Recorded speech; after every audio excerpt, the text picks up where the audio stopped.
federal judge restored early voting days after ACLU challenge. A federal judge on Thursday restored early voting days in Ohio ahead of this November's midterm election. The decision is a win for voting rights advocates in Ohio, who say cuts to early voting days discriminate against black and minority voters. This ruling will safeguard the vote for thousands of Ohioans during the midterm election, said Dale Ho, director of the American Civil Liberties Union's Voting Rights Project. In February, Ohio passed a new voting law that cut an early voting period known as Golden Week where residents could register and vote on the same day.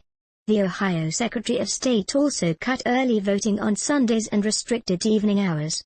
The state's election officials had reportedly recommended the early voting period be cut in order to clearly distinguish the periods for voter registration and casting ballots.